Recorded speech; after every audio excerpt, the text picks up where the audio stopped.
in the world. Some years ago, the late Nobel Prize-winning Dr. Albert Schweitzer was being interviewed in London, and a reporter asked him, "Doctor, what's wrong with men today?" And the great doctor was silent a moment, and then he said, "Men simply don't think." It's about this that I want to talk with you. We live today in a golden age. This is an era that man has looked forward to, dreamed of, and worked toward for thousands of years. But since it's here, we pretty well take it for granted. We in America are particularly fortunate to live in the richest land that ever existed on the face of the earth, a land of abundant opportunity for everyone. But do you know what happens? Well, let's take 100 men who start even at the age of 25. Do you have any idea what will happen to those men by the time they're 65? These 100 men who all start even at the age of 25 believe they're going to be successful. If you asked any one of these men if he wanted to be a success, he'd tell you he did. And you'd notice that he was eager toward life, that there was a certain sparkle to his eye, an erectness to his carriage, and life seemed like a pretty interesting adventure to him. But by the time they're 65, 1 will be rich.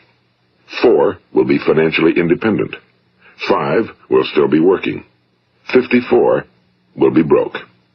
Now think a moment. Out of the 100, only 5 make the grade. Now why do so many fail? What has happened to the sparkle that was there when they were 25? What's become of the dreams, the hopes, the plans? And why is there such a large disparity between what these men intended to do and what they actually accomplished? When we say about 5% achieve success, we have to define success. And here's the best definition I've ever been able to find. Success is the progressive realization of a worthy ideal. If a man is working toward a predetermined goal and knows where he's going, that man is a success. If he's not doing that, he's a failure. Success is the progressive realization of a worthy ideal. Rollo May, the distinguished psychiatrist, wrote a wonderful book called Man's Search for Himself. And in this book he says, the opposite of courage in our society is not cowardice. It is conformity. And there you have the trouble today. It's conformity, people acting like everyone else without knowing why, without knowing where they're going. Now think of it. In America right now, there are over 18 million people 65 years of age and older. And most of them are broke. They're dependent on someone else for life's necessities. Now, we learn to read by the time we're 7. We learn to make a living by the time we're 25. Usually by that time, we're not only making a living, we're supporting a family. And yet by the time we're 65, we haven't learned how to become financially independent in the richest land that has ever been known. Why? We conform. And the trouble is that we're acting like the wrong percentage group, the 95 who don't succeed. Now, why do these people conform? Well, they really don't know. These people believe that their lives are shaped by circumstances, by things that happen to them, by exterior forces. They're outer-directed people. A survey was made one time that covered a lot of men, working men, and these men were asked, why do you work? Why do you get up in the morning? 19 out of 20 had no idea. If you ask them, they'll say, well, everyone goes to work in the morning, and that's the reason they do it, because everyone else is doing it. Now let's get back to our definition of success. Who succeeds? The only person who succeeds is the person who is progressively realizing a worthy ideal.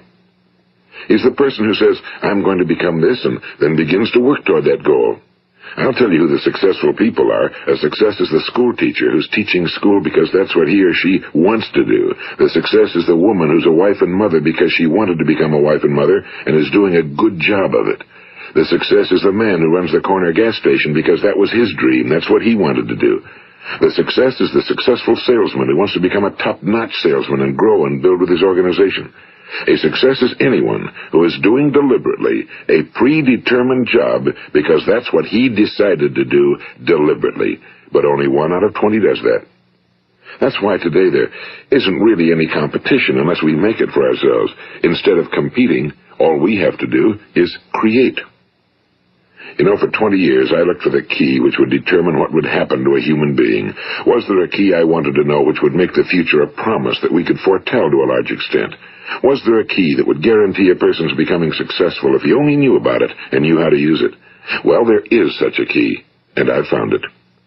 Have you ever wondered why so many men work so hard and honestly without ever achieving anything in particular, and others don't seem to work hard and yet seem to get everything? They seem to have the magic touch. You've heard them say that about someone. Everything he touches turns to gold. And have you ever noticed that a man who becomes successful tends to continue to become successful? And on the other hand, have you noticed how a man who's a failure tends to continue to fail? Well, it's because of goals. Some of us have goals, some don't. People with goals succeed because they know where they're going. It's that simple. Think of a ship leaving a harbor, and think of it with the complete voyage mapped out and planned. The captain and crew know exactly where it's going and how long it'll take. It has a definite goal. Now, 9,999 times out of 10,000, it will get to where it started out to get. Now, let's take another ship, just like the first, only let's not put a crew on it or a captain at the helm. Let's give it no aiming point, no goal, no destination. We just start the engines and let it go. I think you'll agree with me that if it gets out of the harbor at all, it will either sink or wind up on some deserted beach, a derelict. It can't go anyplace because it has no destination and no guidance, and it's the same with a human being. Take the salesman, for example. There's no other person in the world today with the future of a good salesman. Selling is the world's highest paid profession, if we're good at it, and if we know where we're going. Every company needs top-notch salesmen, and they reward those men. The sky's the limit for them. But how many can you find? Someone once said the human race is fixed, not to prevent the strong from winning, but to prevent the weak from losing. The American economy today can be likened to a convoy in time of war. The entire economy is slowed down to protect its weakest link, just as the convoy had to go at the speed that would permit its slowest vessel to remain in formation. That's why it's so easy to make a living today. It takes no particular brains or talent to make a living and support a family today. So we have a plateau of so-called security, if that's what a person's looking for. But we do have to decide how high above this plateau we want to aim. Now let's get back to the strangest secret in the world, the story that I wanted to tell you today. Why do men with goals succeed in life and men without them fail? Well, let me tell you something which, if you really understand it, will alter your life immediately. If you understand completely what I'm going to tell you from this moment on, your life will never be the same again. You will suddenly find that good luck just seems to be attracted to you. The things you want just seem to fall in line, and from now on you won't have the problems, the worries, the gnawing lump of anxiety that perhaps you've experienced before. Doubt, fear, well, they'll be things of the past. Here's the key to success and the key to failure. We become what we think about. Now let me say that again. We become what we think about. Throughout all history, the great wise men and teachers, philosophers and prophets have disagreed with one another on many different things. It's only on this one point that they are in complete and unanimous agreement. Listen to what Marcus Aurelius, the great Roman emperor, said. A man's life is what his thoughts make of it. Disraeli said this. Everything comes if a man will only wait. I've brought myself by long meditation to the conviction that a human being with a settled purpose must accomplish it, and that nothing can resist a will that will stake even existence for its fulfillment. Ralph Waldo Emerson said this, a man is what he thinks about all day long. William James said, the greatest discovery of my generation is that human beings can alter their lives by altering their attitudes of mind. And he also said, we need only in cold blood act as if the thing in question were real, and it will become infallibly real by growing into such a connection with our life that it will become real. It will become so knit with habit and emotion that our interest in it will be those which characterize belief. And he also said, if you only care enough for a result, you will almost certainly attain it. If you wish to be rich, you will be rich. If you wish to be learned, you will be learned. If you wish to be good, you will be good. Only you must then really wish these things and wish them exclusively, and not wish at the same time 100 other incompatible things just as strongly. In the Bible you read in Mark 9:23, if thou canst believe, all things are possible to him that believeth. My old friend Dr. Norman Vincent Peale put it this way, this is one of the greatest laws in the universe. Fervently do I wish I had discovered it as a very young man. It dawned upon me much later in life, and I found it to be one of the greatest, if not my greatest discovery outside of my relationship to God. The great law, briefly and simply stated, is that if you think in negative terms, you will get negative results. If you think in positive terms, you will achieve positive results. That is the simple fact, he went on to say, which is at the basis of an astonishing law of prosperity and success. In 3 words, believe and succeed. William Shakespeare put it this way: our doubts are traitors and make us lose the good we oft might win by fearing to attempt. George Bernard Shaw said, people are always blaming their circumstances for what they are. I don't believe in circumstances. The people who get on in this world are the people who get up and look for the circumstances they want, and if they can't find them, make them. Well, it's pretty apparent, isn't it? And every person who discovered this for a while believed that he was the first one to work it out. We become what we think about. Now, it stands to reason that a person who's thinking about a concrete and worthwhile goal is going to reach it, because that's what he's thinking about, and we become what we think about. Conversely, the man who has no goal, who doesn't know where he's going, and whose thoughts must therefore be thoughts of confusion and anxiety and fear and worry, becomes what he thinks about. His life becomes one of frustration and fear and anxiety and worry. And if he thinks about nothing, he becomes nothing. Now, how does it work? Why do we become what we think about? Well, I'll tell you how it works as far as we know. Now, to do this, I want to tell you about a situation that parallels the human mind. Suppose a farmer has some land, and it's good fertile land. Now, the land gives the farmer a choice. He may plant in that land whatever he chooses. The land doesn't care. It's up to the farmer to make the decision. Now, remember, we're comparing the human mind with the land because the mind, like the land, doesn't care what you plant in it. It will return what you plant, but it doesn't care what you plant. Now, let's say that the farmer has 2 seeds in his hand. One is a seed of corn. The other is nightshade, a deadly poison. He digs 2 little holes in the earth, and he plants both seeds, one corn, the other nightshade. He covers up the holes, waters, and takes care of the land, and what will happen? Invariably, the land will return what's planted. As it's written in the Bible, as ye sow, so shall ye reap. Now remember, the land doesn't care. It'll return poison in just as wonderful abundance as it will corn. So up come the 2 plants, one corn, one poison. Now, the human mind is far more fertile, far more incredible and mysterious than the land, but it works the same way. It doesn't care what we plant. Success, failure. A concrete, worthwhile goal, or confusion. Misunderstanding, fear, anxiety, and so on. But what we plant, it must return to us. You see, the human mind is the last great unexplored continent on Earth. It contains riches beyond our wildest dreams. It will return anything we want to plant. Now, you might say, well, if that's true, why don't people use their minds more? Well, I think they figured out an answer to that one, too. Our mind comes as standard equipment at birth. It's free, and things that are given to us for nothing we place little value on. Things that we pay money for, we value. The paradox is that exactly the reverse is true. Everything that's really worthwhile in life came to us free. Our minds, our souls, our bodies, our hopes, our dreams, our ambitions, our intelligence, our love of family and children and friends and country, all these priceless possessions are free. But the things that cost us money are actually very cheap and can be replaced at any time. A good man can be completely wiped out and make another fortune. He can do that several times. Even if our home burns down, we can rebuild it. But the things we got for nothing, we can never replace. The human mind isn't used because we take it for granted. Familiarity breeds contempt. It can do any kind of job we assign to it, but generally speaking, we use it for little jobs instead of big, important ones. Universities have proved that most of us are operating on about 10% or less of our abilities. So decide now, what is it you want? Plant your goal in your mind. It's the most important decision you'll ever make in your entire life. What is it you want? Do you want to be an outstanding salesman? A better worker at your particular job? Do you want to go places in your company? In your community? Do you want to get rich? All you've got to do is plant that seed in your mind, care for it, work steadily toward your goal, and it will become a reality.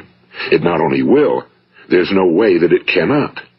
You see, that's a law, like the laws of Sir Isaac Newton, the laws of gravity. If you get on top of a building and jump off, you'll always go down. You'll never go up, and it's the same with all the other laws of nature. They always work.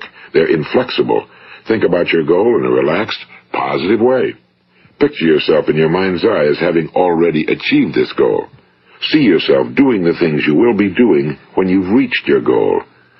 Ours has been called the phenobarbital age, the age of ulcers and nervous breakdowns and tranquilizers, at a time when medical research has raised us to a new plateau of good health and longevity. Far too many of us worry ourselves into an early grave, trying to cope with things in our own little personal ways, without learning a few great laws that will take care of everything for us.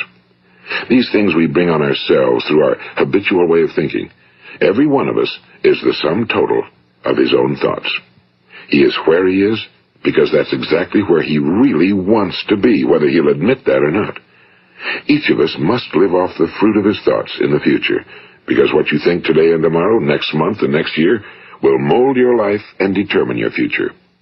You're guided by your mind. I remember one time I was driving through eastern Arizona, and I saw one of those giant earth-moving machines roaring along the road at about 35 miles an hour with what looked like 30 tons of dirt in it. A tremendous, incredible machine, and there was a little man perched way up on top with the wheel in his hands guiding it. And as I drove along, I was struck by the similarity of that machine to the human mind. Just suppose you're sitting at the controls of such a vast source of energy. Are you going to sit back and fold your arms and let it run itself into a ditch? Or are you going to keep both hands firmly on the wheel and control and direct this power to a specific, worthwhile purpose? It's up to you. You're in the driver's seat. You see, the very law that gives us success is a two-edged sword. We must control our thinking. The same rule that can lead a man to a life of success, wealth, happiness, and all the things he ever dreamed of for himself and his family. That very same law can lead him into the gutter. It's all in how he uses it, for good or for bad. This is the strangest secret in the world. Now, why do I say it's strange, and why do I call it a secret? Actually, it isn't a secret at all. It was first promulgated by some of the earliest wise men, and it appears again and again throughout the Bible, but very few people have learned it, understand it. That's why it's strange, and why for some equally strange reason it virtually remains a secret. I believe that you could go out and walk down the main street of your town and ask one man after another what the secret of success is, and you probably wouldn't run into one man in a month who could tell you. Now, this information is enormously valuable to us if we really understand it and apply it. It's valuable to us not only for our own lives, but the lives of those around us, our families, employees, associates, and friends. Life should be an exciting adventure. It should never be a bore. A man should live fully, be alive. He should be glad to get out of bed in the morning. He should be doing a job he likes to do because he does it well. One time I heard Grove Patterson, the great late editor-in-chief of the Toledo Daily Blade, make a speech, and as he concluded his speech, he said something I've never forgotten. He said, "My years in the newspaper business have convinced me of several things. Among them, that people are basically good, and that we came from someplace, and we're going someplace. So we should make our time here an exciting adventure. The architect of the universe didn't build a stairway leading nowhere." And the greatest teacher of all, the carpenter from the plains of Galilee, gave us the secret time and time again. As ye believe, so shall it be done unto you.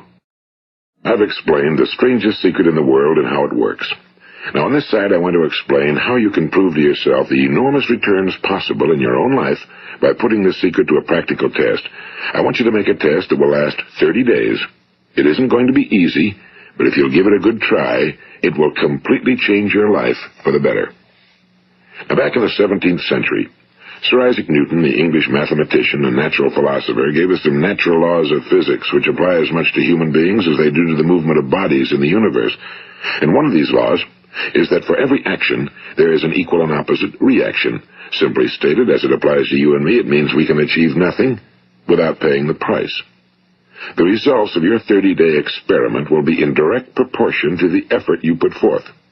To be a doctor, you must pay the price of long years of difficult study. To be successful in selling, and remember that each of us succeeds to the extent of his ability to sell. Selling our families on our ideas, selling education in schools, selling our children on the advantages of living the good and honest life, selling our associates and employees on the importance of being exceptional people. To, of course, the profession of selling itself. But to be successful in selling our way to the good life, we must be willing to pay the price. Now, what is that price? Well, it's many things. First, it's understanding emotionally, as well as intellectually, that we literally become what we think about, that we must control our thoughts if we're to control our lives. It's understanding fully that as ye sow, so shall ye reap. Second, it's cutting away all fetters from the mind and permitting it to soar as it was divinely designed to do. It's the realization that your limitations are self-imposed and that the opportunities for you today are enormous beyond belief. It's rising above narrow-minded pettiness and prejudice.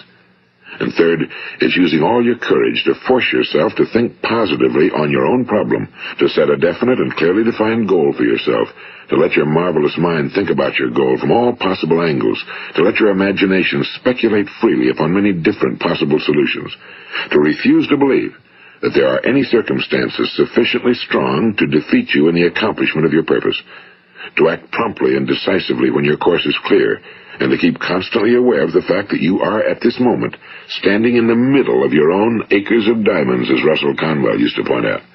And fourth, save at least 10% of every dollar you earn.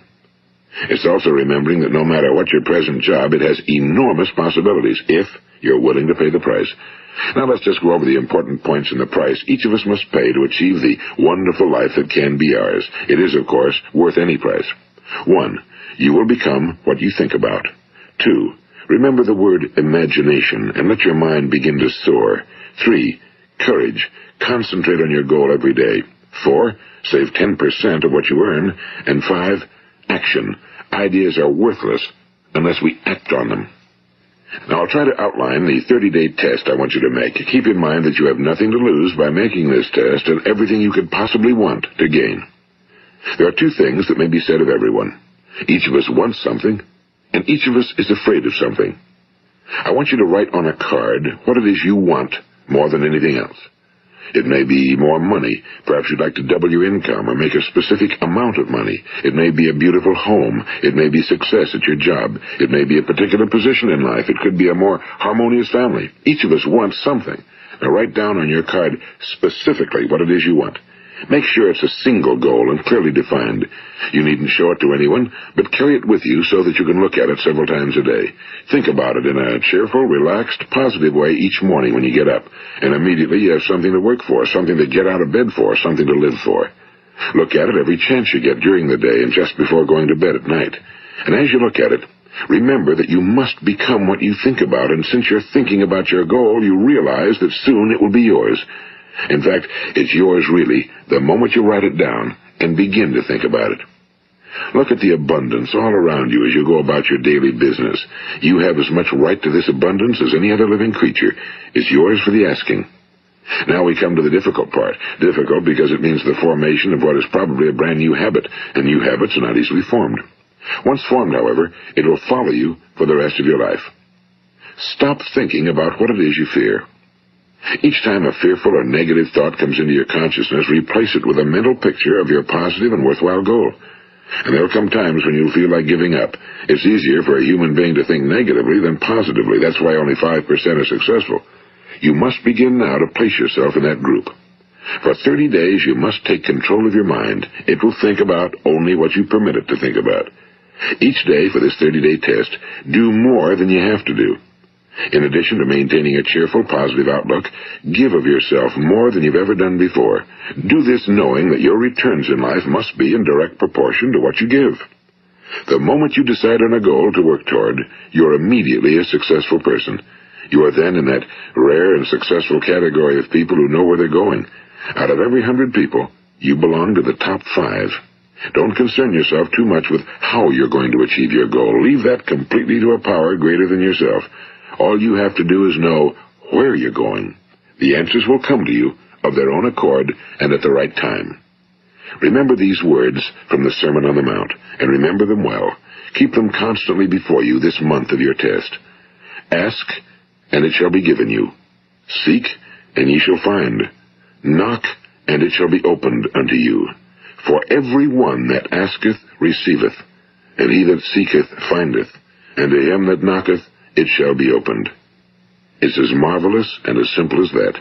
In fact, it's so simple that in our seemingly complicated world, it's difficult for an adult to understand that all he needs is a purpose and faith. For 30 days, Do your very best. If you're a salesman, go at it as you've never done before, not in a hectic fashion, but with the calm, cheerful assurance that time well spent will give you the abundance in return you deserve and want. If you're a homemaker, devote your 30-day test to completely giving of yourself without thinking about receiving anything in return, and you'll be amazed at the difference it makes in your life. No matter what your job, do it as you've never done it before for 30 days. And if you've kept your goal before you every day, you'll wonder and marvel at this new life you've found. Dorothea Brand, the outstanding editor and writer, discovered it for herself and tells about it in her fine book, Wake Up and Live. Her entire philosophy is reduced to the words, act as though it were impossible to fail. She made her own test with sincerity and faith, and her entire life was changed to one of overwhelming success. Now, you make your test for 30 full days. Don't start your test until you've made up your mind to stick with it. You see, by being persistent, you're demonstrating faith.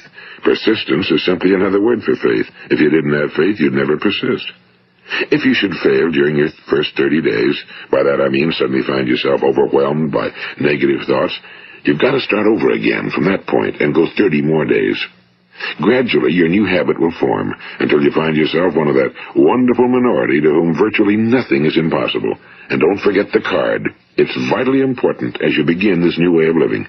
On one side of the card, write your goal, whatever it may be. On the other side, write the words we've quoted from the Sermon on the Mount. Ask, and it shall be given you. Seek, and ye shall find. Knock, and it shall be opened unto you. Nothing great was ever accomplished without inspiration. See that during these crucial first 30 days, your own inspiration is kept at a peak. And above all, don't worry. Worry brings fear, and fear is crippling. The only thing that can cause you to worry during your test is trying to do it all yourself. Know that all you have to do is hold your goal before you. Everything else will take care of itself. Remember also to keep calm and cheerful. Don't let petty things annoy you and get you off course. Now, since making this test is difficult, some will say, why should I bother? Well, look at the alternative. No one wants to be a failure. No one really wants to be a mediocre individual. No one wants a life constantly filled with worry and fear and frustration. Therefore, remember that you must reap that which you sow. If you sow negative thoughts, your life will be filled with negative things. If you sow positive thoughts, your life will be cheerful, successful, and positive. Now, gradually, you will have a tendency to forget what you've heard on this recording. Play it often. Keep reminding yourself of what you must do to form this new habit. Gather your whole family around at regular intervals and listen to what's been said here. You know, most men will tell you that they want to make money without understanding the law. The only people who make money work in a mint. The rest of us must earn money. This is what causes those who keep looking for something for nothing or a free ride to fail in life. The only way to earn money is by providing people with services or products which are needed and useful. We exchange our time and our product or service for the other man's money. Therefore, the law is that our financial return will be in direct proportion to our service. Now, success is not the result of making money. Making money is the result of success, and success is in direct proportion to our service.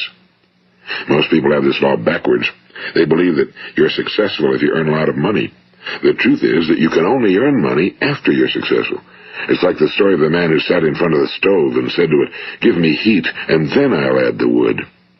How many men and women do you know, or do you suppose there are today, who take the same attitude toward life? There are millions. We've got to put the fuel in before we can expect heat. Likewise, we've got to be of service first before we can expect money. Don't concern yourself with the money. Be of service. Build, work, dream, create. Do this, and you'll find there's no limit to the prosperity and abundance that will come to you. Prosperity, you know, is founded upon a law of mutual exchange. Any person who contributes to prosperity must prosper in turn himself. Sometimes the return will not come from those you serve, but it must come to you from someplace, because that's the law. For every action, there is an equal and opposite reaction. As you go daily through your 30-day test period, remember that your success will always be measured by the quality and quantity of service you render, and money is a yardstick for measuring this service. No man can get rich himself unless he enriches others. Now, there are no exceptions to a law. You can drive down any street in America and from your car estimate the service that's being rendered by the people living on that street. Had you ever thought of this yardstick before? It's interesting. Some, like ministers and priests and other devoted people, measure their returns in the realm of the spiritual, but again, their returns are equal to their service. Once this law is fully understood, any thinking person can tell his own fortune. If he wants more, he must be of more service to those from whom he receives his return. If he wants less, he has only to reduce his service. This is the price you must pay for what you want. If you believe you can enrich yourself by deluding others, you can end only by deluding yourself. It may take some time, but just as surely as you breathe, you'll get back what you put out. Don't ever make the mistake of thinking you can avert this. It's impossible. The prisons and the streets where the lonely walk are filled with people who tried to make new laws just for themselves. We may avoid the laws of man for a while, but there are greater laws that cannot be broken. An outstanding medical doctor recently pointed out 6 steps that will help you realize success. 1. Set yourself a definite goal. 2. Quit running yourself down. 3. Stop thinking of all the reasons why you cannot be successful and instead think of all the reasons why you can. 4.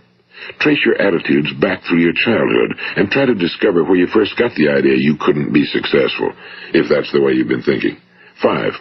Change the image you have of yourself by writing out a description of the person you would like to be. And 6. Act the part of the successful person you have decided to become. The doctor who wrote those words is a noted West Coast psychiatrist, Dr. David Harold Fink. Do what the experts since the dawn of recorded history have told you you must do. Pay the price by becoming the person you want to become. It's not nearly as difficult as living unsuccessfully. Make your 30-day test, then repeat it again, and each time it will become more a part of you until you'll wonder how you could ever have lived any other way. Live this new way and the floodgates of abundance will open and pour over you more riches than you may have dreamed existed. Money? Yes, lots of it. But what's more important, you'll have peace. You'll be in that wonderful minority who lead calm, cheerful, successful lives. Start today. You have nothing to lose, but you have a whole life to win. This is Earl Nightingale, and thank you.